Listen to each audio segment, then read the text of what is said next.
भारत ने खित्ते के अमन को तबाह बर्बाद करने के लिए एक नया गेम शुरू कर दिया है।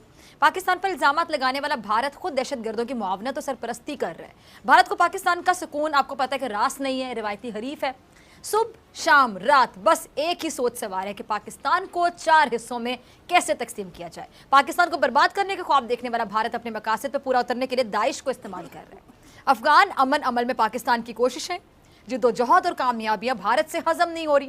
भारत को मालूम है कि अगर अफगानिस्तान में अमन होगा तो पाकिस्तान में भी अमन और अमान की सूरत हाल बेहतर होगी। बस ये बात मोदी सरकार को रास नहीं आई और नफरत से दो चार है मोदी सरकार, उसने अफगान अमन अमल को सबूताज करने की भरपूर कोशिश की है। नमस्ते दोस्तों, आपका मेरे इस चैनल पर स्वागत है।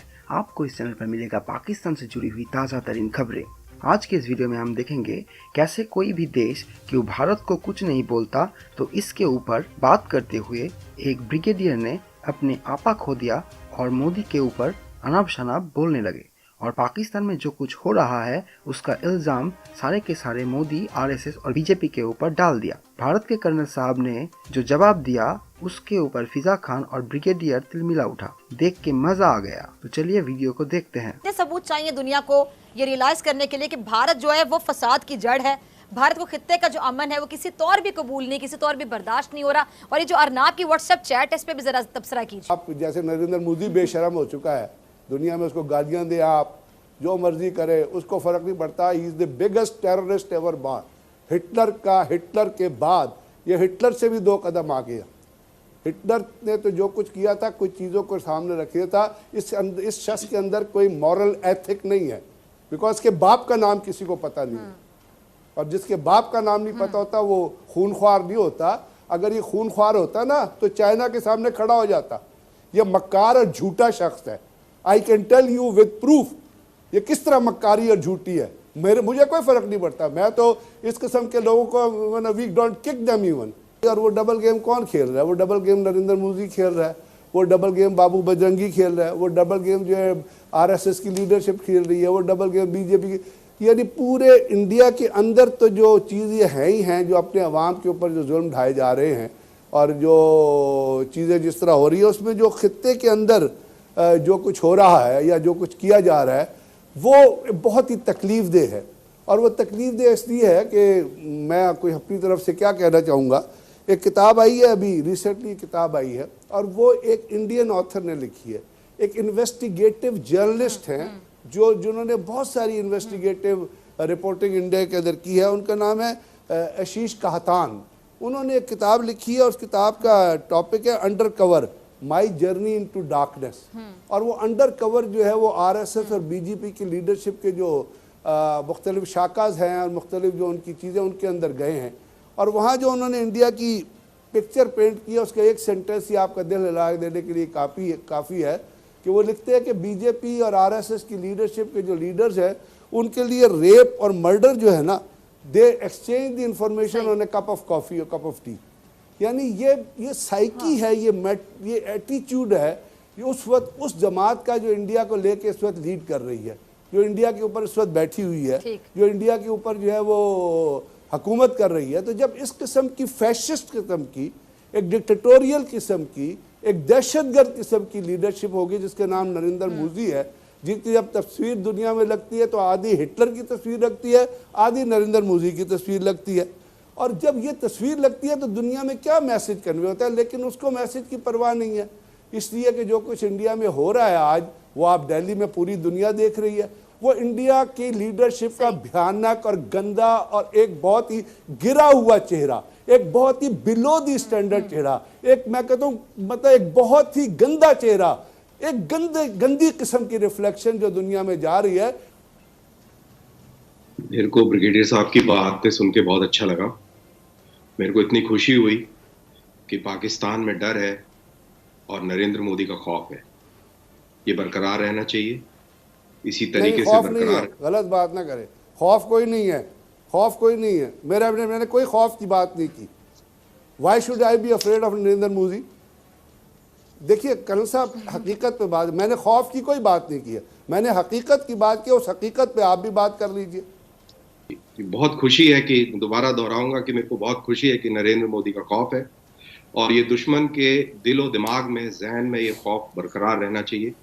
हम सारे के सारे नरेंद्र मोदी के साथ हैं और अभी उसकी पॉपुलैरिटी हिंदुस्तान में छाया हुई है और 74% उस आदमी की पॉपुलैरिटी है। बहुत ही दिलेर लीडर हुआ है जो कि अपीजमेंट की पॉलिसी को नहीं इख्तियार करता है और बहुत ही खूंखार किस्म का आदमी है अगर दुश्मनों की तरफ से बात करी जाए तो। और उसके मंसूबे भी बिल्कुल उसी प्रकार से, बहुत ही खौफनाक मंसूबे हैं और ये मंसूबे बिल्कुल रद्द अमल में आएंगे अगर कोई इस प्रकार की घटना होगी, कोई बात करी जाएगी जिसमें हमारे मुल्क के ऊपर किसी भी प्रकार की कोई आंच है। जहां तक ब्रिगेडियर साहब ने बोला कि हिंदुस्तान की फौज में बहुत रेप और इस टाइप की चीजें जो है ये बहुत नॉर्मल है और किसी राइटर का नाम लिया कि भाई over A cup of coffee वहां पर रेप और मर्डर की बातें हो जाती हैं, तो मैं सिर्फ ये बात बताना चाहूंगा, याद दिलाना चाहूंगा और आपके व्यूअर्स को भी बताना चाहूंगा कि मेरे ख्याल से बलूचिस्तान के अंदर, सिंध के अंदर बहुत सारी ऐसी लंबी फहरिस्त है जो कि अगवा करके लोगों का अता पता नहीं लगा, मास ग्रेव्स भी मिली हैं और नारे लगते हैं खैबर पख्तूनख्वा में कि ये जो दहशतगर्दी है इसके पीछे वर्दी है। बंगाल में क्या हुआ, 3 लाख औरतों के साथ में रेप किया गया, लाखों लाखों लोगों को मार दिया गया। सॉरी कर्नल साहब, मैं आपकी बात को इंटरप्ट नहीं करना चाह रही थी। ये नारे कौन लगवाता है? ये क्या किसी से ढकी छुपी बात है? चलिए, हमारे मुल्क के अंदर अगर ऐसे कुछ लोग हैं उनको ऐसे नारे कौन लगवा रहे हैं? नजीत कुमार डेविल लगवाते हैं। हाँ बिल्कुल ब्रिगेडियर साहब, मैंने कहा जरा कर्नल साहब से पूछू ना मैं, कौन लगवा रहा है ये नारे, कौन है पीछे, जरा आप बताइएगा ना।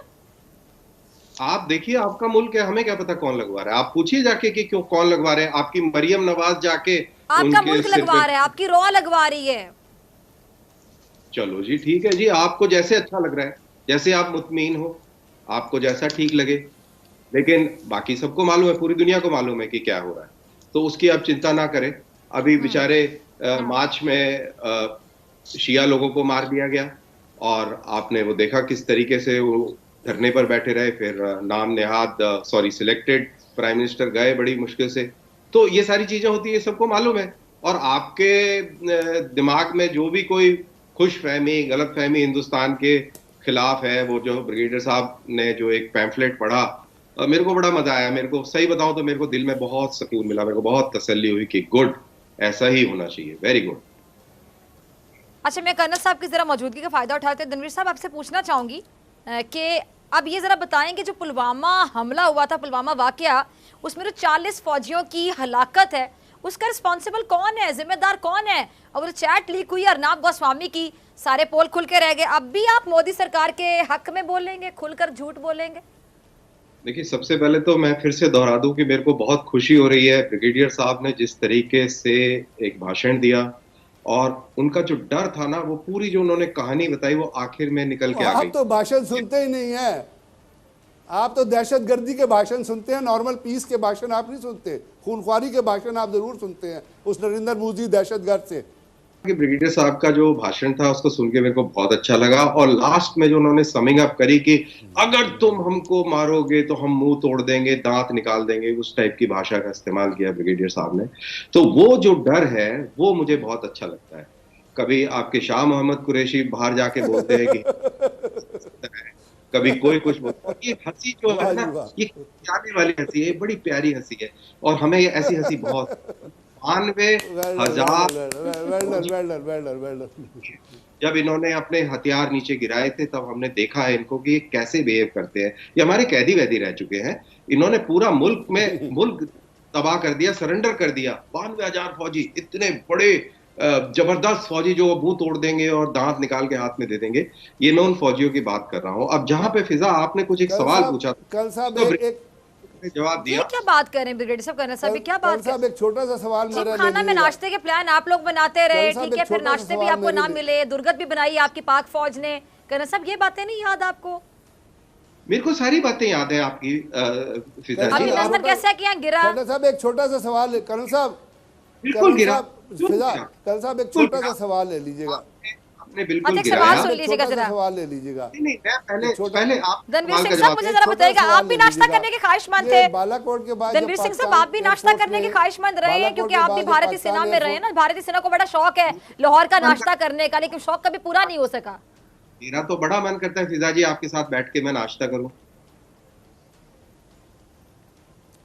करण साहब मैं एक आपसे छोटा पूछ सा रही, सवाल बतौर ले फौजी, लीजिएगा बतौर मेरा। भारतीय फौज में आप उसका रहे हैं, जरूर आपका जवाब पाकिस्तान, आप लोग दीजिएगा। भी लाहौर में नाश्ता करने का बड़ा दिल चाहता था, लेकिन वो नाश्ता मेरा- कभी मिल ना सका भारत के किसी भी फौजी को। मेरे को तो आप बुला लें, हम आगे नाश्ता कर लेंगे आपके यहाँ पे, अभी बुला लें, वीजा दिलवा दे, मैं आ जाऊंगा।